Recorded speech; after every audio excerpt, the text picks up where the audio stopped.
Kakati Kadaama ono abadde ali mu kuggyamu lubuto lwa baba n'afiira ewa mama Kiyumba gy'atolokedde. Ewaka yadduseewo mu kyumba gy'abadde akola nga atidde mama okumutta okumutuusaako obulabe. N'atoloka n'addukira ewa mama Kiyumba. Bw'atuusa mama Kiyumba ate n'atandika okuggyamu olubuto lw'abadde yafunye nga lwa baba. Bamulabya ggwamu omusaayi bo bamama Kiyumba ne bakadaama abalala bamulese mu ruumu naggwamu omusaayi era waafiiridde. Kakati wuliriza nga sinaba kutuusako vidiyo eno nkusaba ogimpereka like etambule tuke ku buli muntu. Kadaama ono abadde mutolosi era nga mu kyumba gy'abadde akola babadde n'enkolagana ey'enjawulo wakati we ne baba. Kadaama amaze ebbanga nga ye ne baba bali bati nga beerya ye ne baba nga beerya mu nsonga z'omukwano. Mama kasita agenda okukola nga baba olwo atandika okusoobasooba ajja mu ruumu ya Kadaama nga basiiba omwo nga beeyagala. Bano babadde kumpi nga Kadaama yafuuka na mukyala wa baba, ng'oyinza okugamba mukyala we owookubiri. Mama beekola buli kimu, mama tamanyi, abaana b'ewaka tebamanyi. Akaseera kaatuuse Kadaama ng'afuna lubuto, olubuto nga lwa baba. Kadaama abadde anyumirwa omukwano guno ne baba kubanga baba abadde amuwaayo kasente. Abawalabu mubamanyi mu nsonga ez'omukwano baziteekeramu ddala ssente. Baba abadde awa Kadaama ono ssente. Kadaama era ekintu abadde akikola anyumirwa. Okitegera ekintu ekyo? Naye nga yaleka abaana e Uganda, yaleka omwami e Uganda, yaleka famire ye abantu abamwagala e Uganda.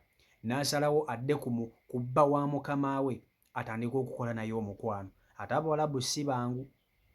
Bamaze ebbanga nga beeryagala mu nkukutu nga beerya, mama tamanyi. Kadaama laba bw'agenda n'afuna olubuto ng'agenda awaka. Kadaama mu kufuna olubuto agambako baba ng'amugamba, munnange baba, okimanyi nti nasobye, okimanyi nti kati ndi lubuto, bintu bye tubadde tukola ndi lubuto. Baba ng'amugamba sirika, saagala oyogere ekintu n'eki n'ekimu. Kadaama ng'amugamba sisobolera kwogera, nga Kadaama gatandika okumwesiba. Atandise okulaba nga pulaani ze zonna z'abadde abalabe zitandise okusereba, omulimu gugenda kuggwaawo nga n'obulamu bwe buli mu matigga. Kubanga mama waakimanyira nti Kadaama ono ali lubuto mu kiyumba muno, okwo kuba kufa. Kuba kufa. Kadaama olubuto nga luto ng'alyoka abeera n'olubuto mpola mpola, mwezi gumu, myezi ebiri, myezi esatu. Olubuto olubadde ng'oluvaayo nga mama alaba Kadaama ono ng'omuntu, jjukira omuntu w'olubuto tabula, otuuka ekiseera n'olabika. Toyagala kukola mirimu, olwalalwala, osesemasesema. Kadaama nga mama amubuuza olubuto luno lwafunye lwani, nga Kadaama asirika. Nga bamubuuza olubuto lwani, nga Kadaama asirika. Mama ndowooza nga atandika okusinsinga nti Kadaama ono, mama bw'abuuziza Kadaama olubuto lwani, Kadaama n'agaana okumugamba. Kadaama kyakoze kwe kutandika okusala amagezi butya bw'alina okuva wano nga mama tannaba mukola kintu kikyamu. Kadaama kwe kubaako mikwano gye egimu gy'akubidde essimu n'abagamba, bannange byantabuseeko dda, ndi eno, mama ategedde nti ndi lubuto, naye atandise okusuubiriza nti olubuto luno lwenfunye lulabika lwa baba. Naye simanyi kikyakkola nkole ntya. Mama ono ayinza okuntuusaako obulabe, nandibadde ntoloka n'enva wano ne mbavira nga mama tannaba kunkola kintu kyonna kyonna kikyamu. Mikwano gye ne gimuwa amagezi ne bamugamba nti kati wandibadde ofuna mama Kiyumba gy'oba oddukira, kubanga bw'osigala awo ewaka oyo mama agenda kukukolako ekikyamu, ajja kutta n'omwana afiire mu lubuto. Nga mikwano gye gimukonekitinga ku mama Kiyumba omu abadde gwe bamanyi. Nga Kadaama atandika kwetegeka bulungi nnyo, abaddemu n'akasente ke kubanga baba abadde amuwa akasente. Baba abadde amuwa akasente nga ebiseera ebisinga babadde bagenda okukola omukwano nga baba amuwaayo akasente ng'amusasula. Ayinza omuwaayo 5 oba 7 oba 8 oba akakadde. Kati abaddemu n'akasente kubanga bamaze ebbanga nga beeyagala ne baba ono, ebikintu bakikoledde ddala ebbanga eriwera. Munenga Kadaama akwatagana ne mama Kiyumba ng'amugamba njagala kuntolosa kuva wano. Nga mama Kiyumba atandika kukola ku nteekateeka za kutolosa maama Kalimunda Kadaama. Kadaama nga mission eyitamu bulungi nnyo, nga mama Kiyumba ajja ku location Kadaama gy'abawadde nga bamutolosa bamutwala ewa mama Kiyumba gye babeera. Nga bamutuusaayo Kadaama bamutuusa bulungi nnyo mu banne, bamuyozayozezza biki, bo tebamanyi nti Kadaama ono ali lubuto. Atuuka ewa Mama Kiyumba atandika okumulojjera ebintu by'ayiseemu ng'ali mu kiyumba. Amugamba munnange ekinzirusizaayo, babadde tebampisa bubi, emirimu babadde bampisa bulungi, ssente babadde bazimpa bulungi, naye ndi lubuto lwa baba, simanyi kikyakkola, mpulira sikyasobola kuba na mwana ono. Kadaama emirembe gitandika okumuggwako. Akasente k'abadde alina asasuddeko Mama Kiyumba, jjukira naye alina okulya, ali lubuto. Kugamba obulamu buba bukalubamukko nga bw'obumanyi. Olaba omuntu oba n'olubuto wano e Uganda nga tolina musajja, n'oyita mu mbeera ey'okukaluubirizibwa. Obeera wano eno e Kampala e Uganda n'ofuna olubuto nga tolina musajja, obulamu ne bukuzitoowerera n'owulira ng'embeera tokyagisobola. Kati ng'oli Saudi nga mu butuufu otambula na mu mbeera ya kunyigirizibwa, tolina wakusula, tolina ssente. Kadaama oyo n'embeera gy'abadde abeeramu, ng'aliramu Mama Kiyumba amunnyonnyola buli kimu, nga mugamba munnange ndi lubuto, naye olubuto luno mpulira nze sirwagala, sijja kusobola kumalako na lubuto luno. Ye nzadde omwana, ngenda genda ntya mu ddwaliro okuzaala, ngenda bannyonnyola ntya, byonna ng'abyogeramu. Olwo Kaabugezi atandise okujja muli, atandika okwejjusa, singa saakola mukwano guno ne baba, mu butuufu ntuuso akaseera k'okuzaala, ngenda genda ntya mu ddwaliro, ngenda bannyonnyola ntya nti ndi mufumbo. Ndowooza olaba okutandika okuyingirira ebintu by'otalina kukola. Munnange Mama Kiyumba nga batandika muwa amagezi, munnange guma weetuli, tujja kubeererawo. Kadaama atuuka ekiseera agamba ngenda kusalawo ekintu kimu, mulimu ye oba yafunye biki, oba yatumiza bidagala wa, alina ebidagala bye yatumizza ne babimuleetera. Kumbe ebyo ebidagala ndowooza yabisomyeko ku intaneeti nti bisobola okumuggisaamu olubuto, nga Kadaama agenda amira ebidagala. Mama Kiyumba ne bakadaama abalala abatolose babadde bali awo batudde, bagenda nakyala ye n'amira ebidagala olubuto luveemu. Kati ndowooza nga yalowooza nti bwanatandika okuggyamu olubuto, bano abatolosi banne bagenda kumubeererawo bamujjanjabe. Bagenze okulaba ng'omutolosi Kadaama gwe baakaleeta ow'olubuto atandise okubuliidinga omusaayi omuyitirivu, eno atandise okukuba emiranga, bagamba bannange munnyambe, mbuliidinga, nga bamugamba obadde okola ki? Nti munnyambe bannange mpulira nfa, nga bamubuuza nnyabo obadde oli mu kujja mu lubuto, talina muntu n'omu gw'agambyeko ng'ajja mu lubuto luno.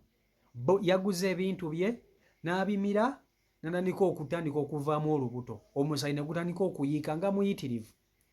Mama Kiyumba ky'akoze abagambe nti tetujja kumusobola, agenda kutuleetera ebizibu, tetugenda kwetikka musalaba gutali gwaffe. Ekisooka tebalina kye bamumanyiiko, tebamumanyi, bamulaba bulabe abadde yakabeegattako, tannaba na kuweza bbanga lya mwezi gumu mu kiyumba wabadde atolokedde ng'ajjamu olubuto.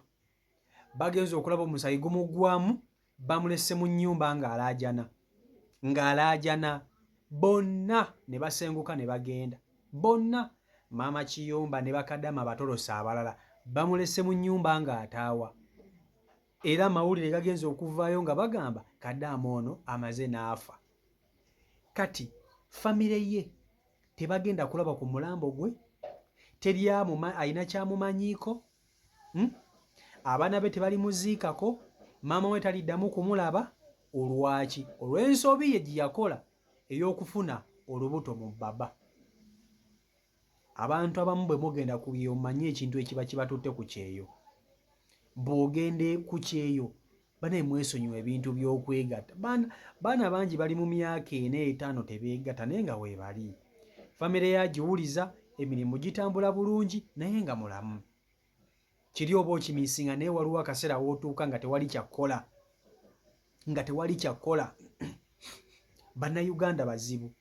Ono ye yalowoozezza nti bw'anatandika okuggyamu olubuto, bano we banaamulaba ng'abuliidinga bagenda kumudduukirira, bagenda kumuyamba nga bakazi banne, bagenda kubeerawo babukute bagambe Kadaama banaye mumuyambe.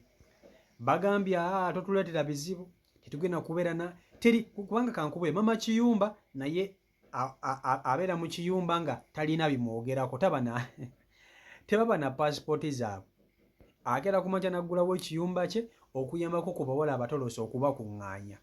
Kati poliisi bw'emusanga alina omulambo mu nnyumba emugamba etya? Ye agenda kutwala atya mu ddwaliro nga naye taba na bisanyizo bijjanjaba muntu? Kye bakoze nga bagamba ono mumuveeko mumuleke wano ffe tugende, nga buli omu akwatamu bibye bamulesaawo ng'alaajana ng'ali mu kitaba ky'omusaayi, talina bujjanjabi, talina ssente, talina yadde n'ekikumi, nga bamuleka awo bo nga basenguka bagenda mu kifo ekirala.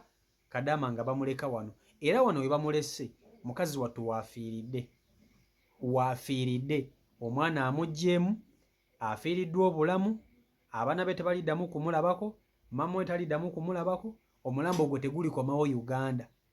Era ono Kadaama bagenda kumukwata bajja kumuziika eyo mulimbo.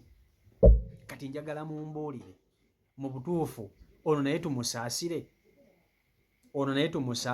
Omanye ebiseera ebisinga abantu beeteeka mu buzibu nga bo bennyini balaba. Oli n'ayingira mu kintu ky'amanyiddeko ddala obulungi nti kino ekintu kigenda kunviiramu akabasa. Bw'oba ng'otolose mu kiyumba, lwaki atojjamu olubuto? Guma omwana omuzaale.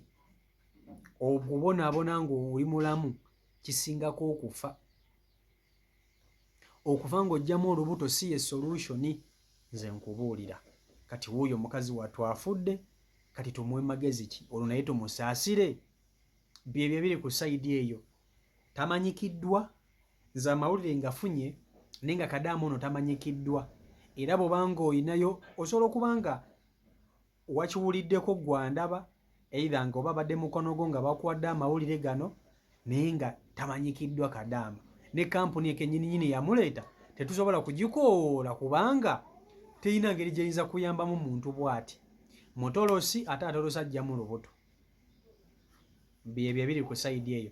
CEO Michael Uganda YouTube channel kwoli mwebale nnyo kuba nti ate mugoberera beekumira ku mukutu, mwebale kuba nti ate musubscribinga, sako n'okuba nti ate mufollowinga.